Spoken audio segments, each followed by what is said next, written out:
Today's objective. When I am done, the jam pots and swing arm will be in here. Let's get to it.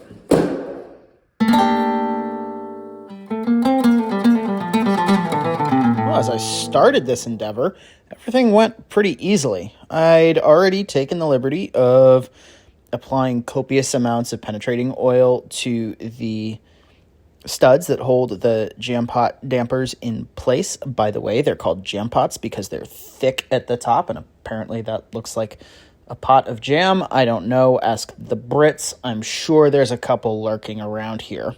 I'd already loosened the fastenings on those, so they came out pretty darn easily.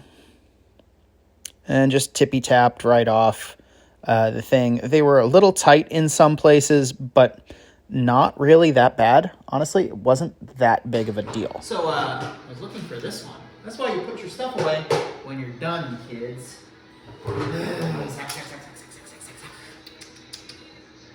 The fun part set in as the swing arm became undone. Let me explain. The swinging arm is, of course, pivoted at the base of the frame, and it is suspended by the shocks, thus suspension. Yes, see what we did there. Look how clever. So, in theory, when the shocks come off, the swing arm should just droop down and hit the frame. And it doesn't do that. That's correct. The way this goes together is this side has nothing on it, and this side has a flathead and a filler hole. And basically, that's for filling oil. This is a through rod that holds the whole thing together. So in order to take the swing arm off, we have to undo that. And yeah, that's just stuck. That has basically no range of motion. That's not right. Here's hoping when I go to screw on it a little bit, it'll get loose. I hope this is a lefty-lefty, righty-righty, lefty-loosey, righty-tighty thread. I don't know it for a fact, but I can't imagine why it wouldn't be. So I commenced with the lefty-loosey, except for the lefty didn't loosey. And, well, here I am, turning and turning and turning, and it's not really getting any looser. So, of course, I had to find out why. Here's the problem right there. If I twist this way, it spins, and if I twist it the other way.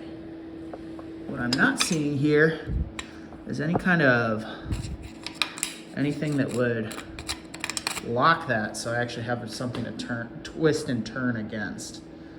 This might be an answers on a postcard kind of problem. I'm not so sure. To be clear, I did try looking in the owner's manual as well as in the parts manual to see if I could find an exploded diagram or some kind of disassembly instructions. I even paged through the service manual, which I had to get from jampot.com. And while I was up there on the owner's website, I paged through the forum as well. And I was having a heck of a time finding any kind of guidance on how you're supposed to take the swing arm off. Most of the diagrams here seem to be for the lightweight matchlesses, not the heavyweights, so I don't know. Yeah, currently still stuck on that, and it's been a good long while looking. Plus, what I did find seemed to indicate that you're actually supposed to take the engine out first, so we'll come back to that in a bit. All right, well, in the interest of getting a little something more done, since I don't think I'm going to get the swing arm off today, answers on a postcard for that one, we're just gonna see if we can't get this off. Not willing to be defeated, I set about separating the subframe from the mainframe. With the jam pot shocks out of the way, this is also possible and would allow me to get a little bit easier of a view around the actual swing arm pivot once it was off.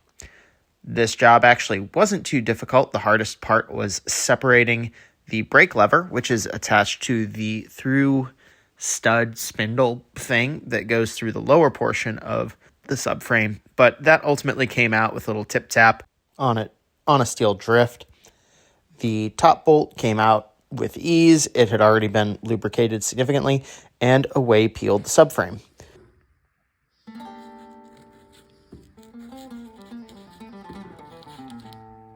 Deeply unsexy, but we are also labeling baggies and putting these in safe places and noting them in the logbook. I can't do this one-handed. Peace.